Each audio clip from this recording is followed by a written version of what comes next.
Hey, hi, and thanks for tuning in to Electrified Reviews. I've got a special treat for you today. We're looking at the iconic Cruiser. This is a big, powerful, surprisingly comfortable cruiser that is eye-catching. I mean, this thing, I love this bike, honestly. Like, it's one of my favorite bikes that I've reviewed. Some of that's the looks and also just the feel. This is a very well-designed electric bike. Let you get a look at it here. It's very visually striking. Like, this is definitely going to turn heads when you're riding around. People are going to notice you. People are probably going to want to talk to you and tell you what a cool bike you're riding on. It's really obvious to me just from looking at this bike and also just from riding it and how it feels that this was designed by somebody that actually loves bikes and, you know, knows how to craft one well. There's a lot of electric bikes that I've reviewed or just ridden on over the years that it was clear that they were designed by somebody who didn't, really test ride it or didn't really know bikes very well. They just wanted to cash in on the electric bike craze. That's not the case for the iconic Cruiser. This one is designed by people who care, and I actually got to talk to the owners of the company. It's a father-daughter pair that live in California that designed the bikes together and are running the entire company together. It's actually really cool, very, very small, kind of like family brand kind of a thing. And so I'm excited that I get to try one out and show it to you guys. And now, even though this is a pretty new electric bike brand, they do actually have quite a few dealers already in California only so far. So if you don't live in California, your only option for getting one is going to be ordering it online. But keep in mind, it is a pretty big bike. If you're a bigger rider like me, 6'3", I weigh about 180 pounds. Great fit for me. So if you're on the bigger end of the spectrum, it'll be solid. If you're a bit smaller and want to make sure that it's going to be not too much bike, then getting into test ride one really is the best way to go. It has very high weight capacity of 375 pounds, way higher than average. So it's definitely geared for larger riders that are looking for a big, powerful bike. Now, I have the 1,000 watt motor version. This is a Bafang rear hub motor. These get about 85 Newton meters of torque. They're quite powerful. Like I said, this one is 1,000 watts, but if you live in some states like California or New York, they only allow you to go up to 750 watts. So they do have a 750 watt version for a bit cheaper. Just talking about aesthetics here, the visual design on here is just excellent. I love the paint color, the excellent, very bright white sides to the tires, and the gold rims look awesome. This leather saddle is extremely comfortable. It's got springs on the bottom. It's very thick and padded. Feels great. And the leather grips as well. I mean, check this out. They've got big old pads on here. They're locking so they don't squirrel around on you. It looks fantastic. They really did an excellent job, and they even included paint for the frame. This is touch-up paint, so if you get it scratched up, nicked, whatever, then you can just put some of this on there. It's like it never even happened. This is awesome, especially since it's kind of an unusual color that might be hard to find an exact match for on yourself. You just already got some in here. Jumping in to talk about just the rest of the bike components, you get an excellent sturdy rear rack.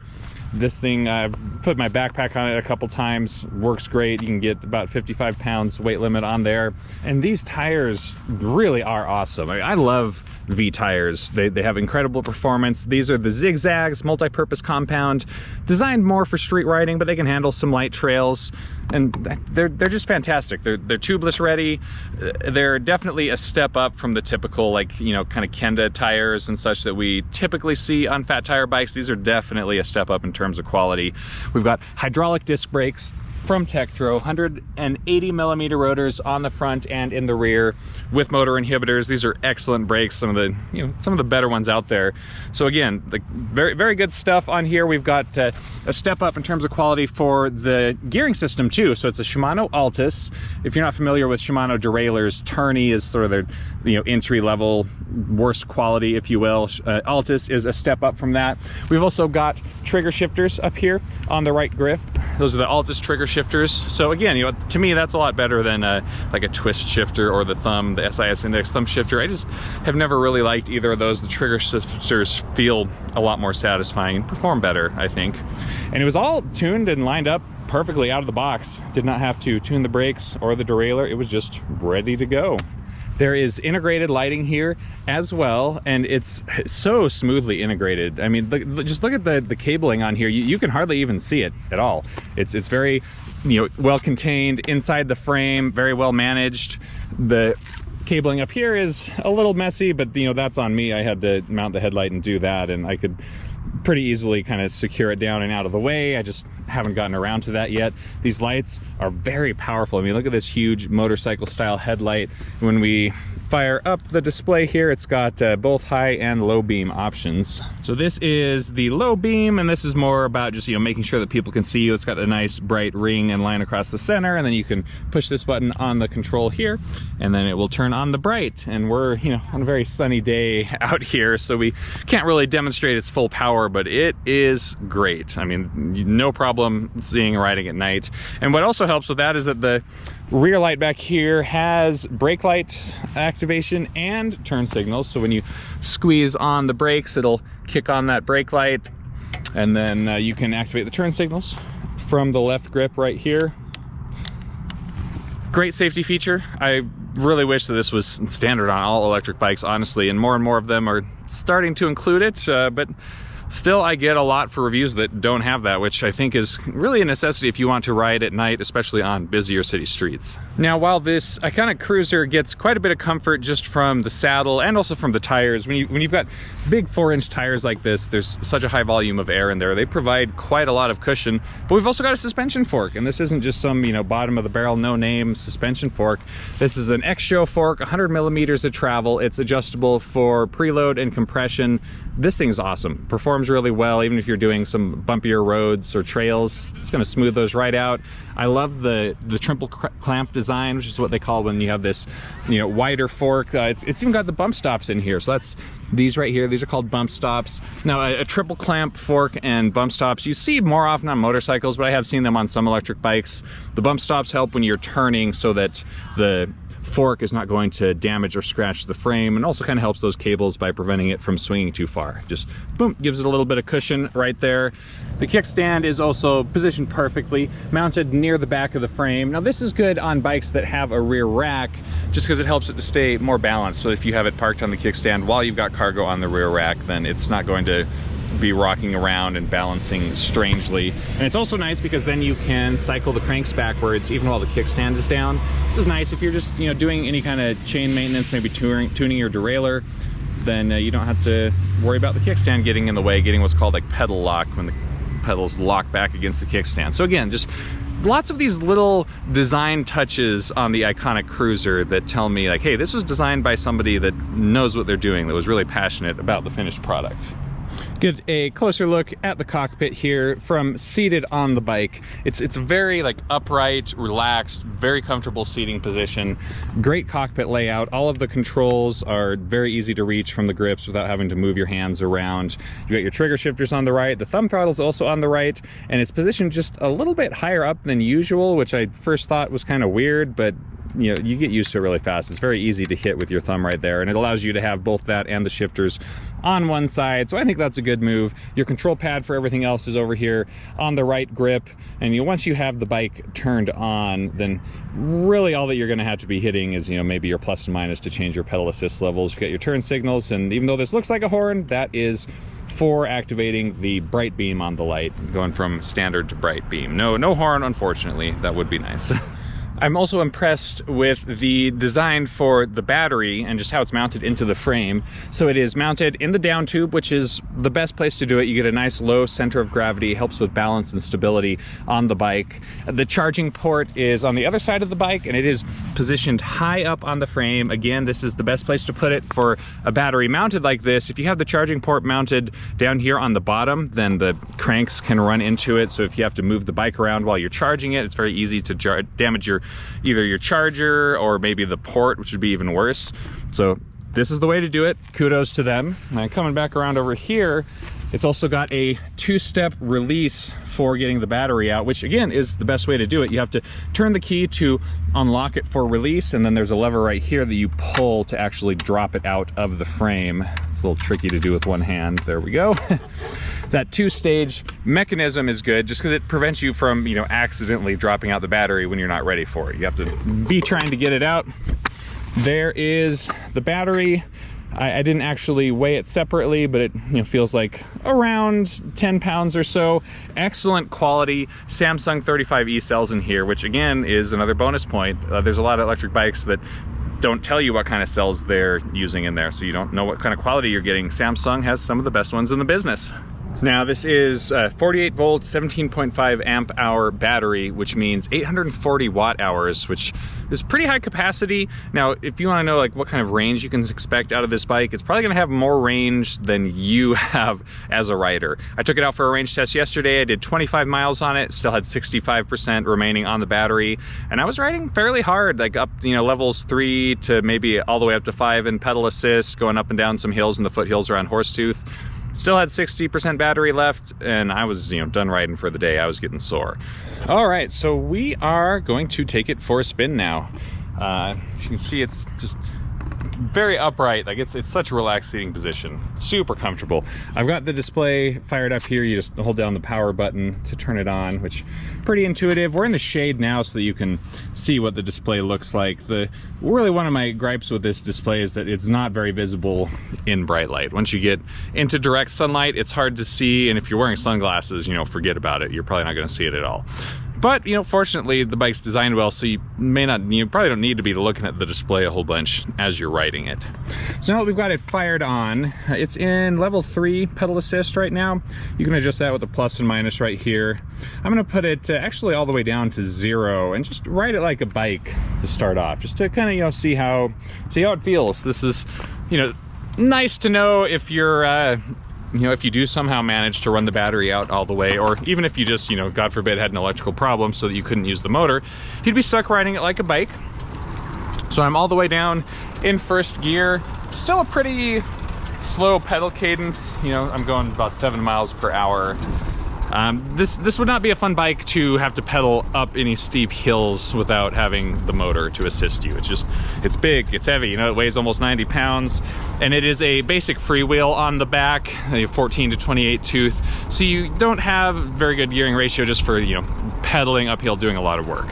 One thing to keep in mind, but as I mentioned when I was talking about the battery, it's big enough that you are probably never going to be in that situation.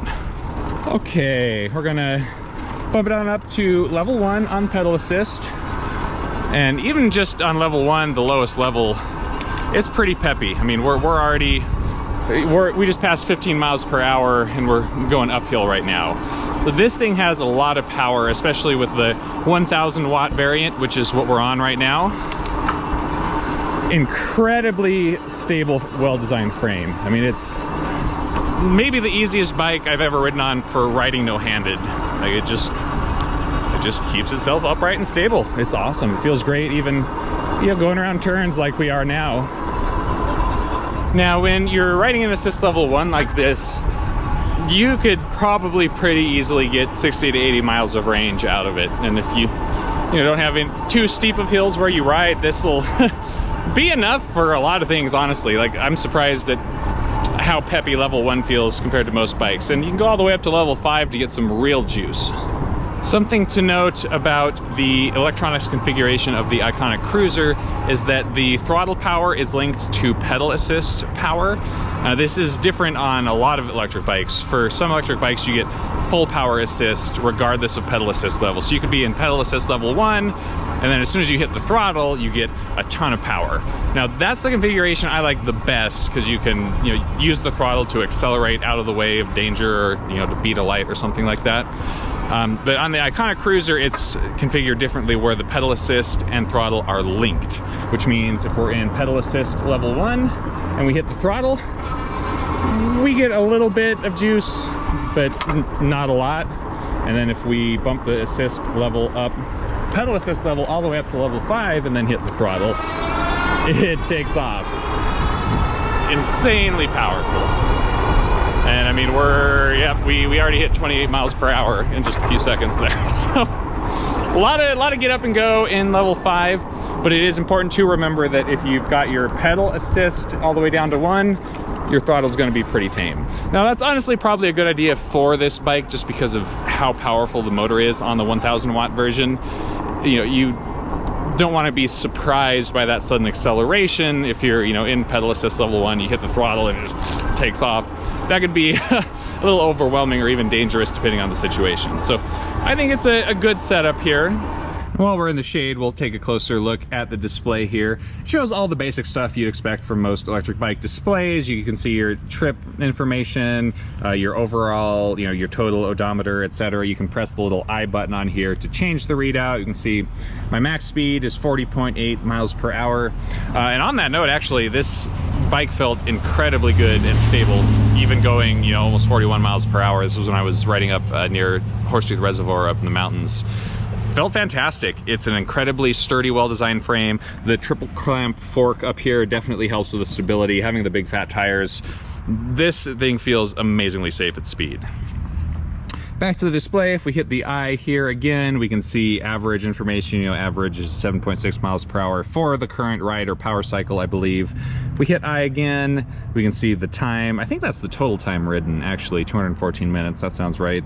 Hit it again, and we're back to the default display. And it does show the motor power usage as well on the bottom. So if I start just hitting the throttle to take off, you can see how much it's using. Not a whole lot in level 1. And then if we bump that up to level 5, and hit it, then the power meter takes off all the way full. For the 1000 watt motor, you're probably looking at, somewhere like 1400 peak wattage for it, which is quite a lot, and you can really feel it. Big tires like this, the 26-inch tires, actually you don't feel acceleration nearly as much as you do on a smaller 20-inch tire, but even with thes big ones, it is wild. Let's do it again. Going from 12 miles an hour. There's 25. Yeah, it's fantastic. And even going this fast, it feels incredibly stable just riding with one hand. All right, got switched over to the chest cam so that we can do some faster riding. I want to take it out and, ride with traffic, really push the top speed, see how fast we can get going. And it's good to have two hands for that. All right, I've got it all the way up in level 5, highest level of pedal assist. So let's take it away.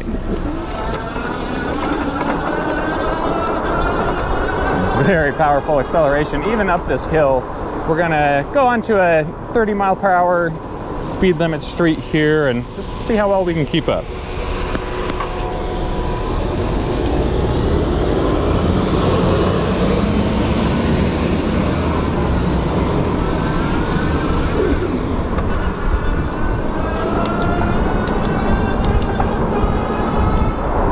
We're cruising right at 30 miles per hour. Well, slowing down now. But I was able to hit 30 pretty easily, and the motor did not cut off at 28. So once we get a green light here, we'll see if maybe we can get going a little bit faster.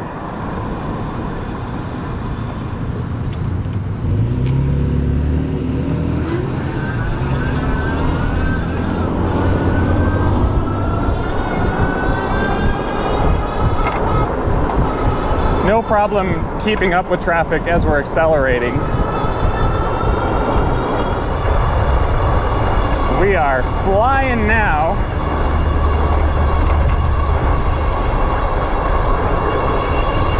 Got it up to 31 miles per hour. Let's see if I can push a little bit more.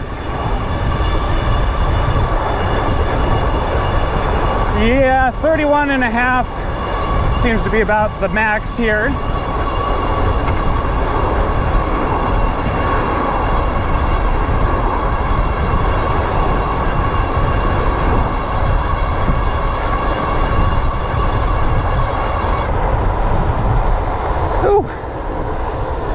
But it's definitely a workout if you want to maintain 30 miles per hour, but you can do it on here. I'm at, 56% battery right now, and so with a full battery, you could probably get another, few miles per hour out of it. All right, let's see what kind of top speed we can do on throttle only. I'm not gonna pedal at all, just hit the throttle. Keep in mind we are at 50% battery, so this we're not going to get as much speed as we would at 100% full capacity. That's just how all lithium-ion batteries work, but it'll be a good test just to see what we can do with it half full. So hitting the throttle, taking off. 10, well, we're cruising 15, there's 20, 25, Wow, it's not losing any steam at all. We're at 28.5 now, 29. Yeah, it seems we've balanced out at, 29, 29.5, somewhere in there. Pretty impressive. Throttle only at 50% battery. It has got a lot of get up and go.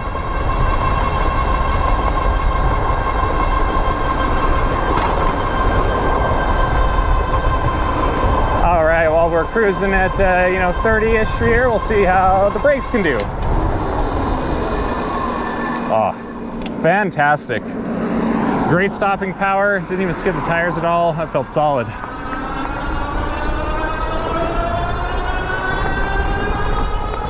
Now, riding it at the, really level 5 top speed does chunk out the battery pretty quickly. We're at 44% now, and we started today's test ride with like 65%. So in, the last 6 miles, we've eaten through 20% of the battery, which isn't bad, honestly, but it is faster than my test ride yesterday. So if I turn this assist level down to even just level, let's just go down to like level 2.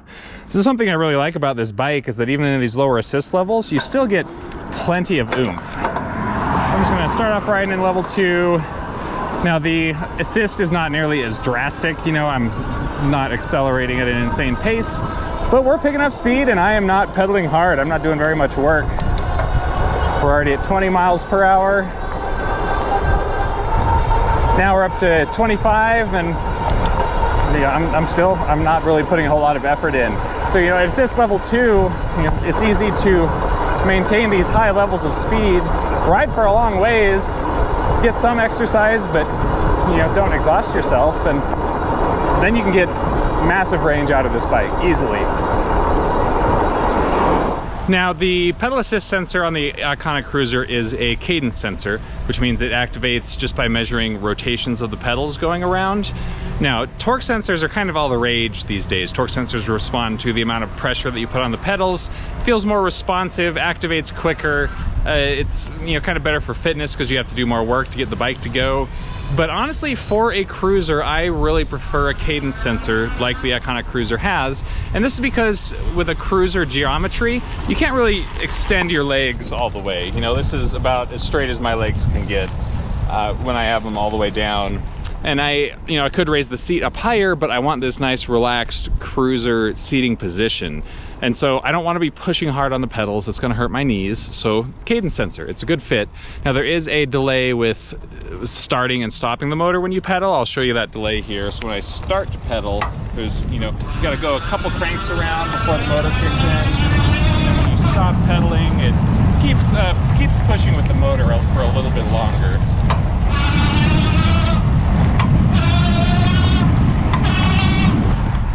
So not much of a delay. It's more noticeable at low speed when you need a couple of revolutions to get them started. At high speed, it kicks in almost right away. And if you need to stop suddenly, as soon as you squeeze the brakes, it activates those motor inhibitors, cutting power to the motor, so there's no safety issues with the motor continuing to give power.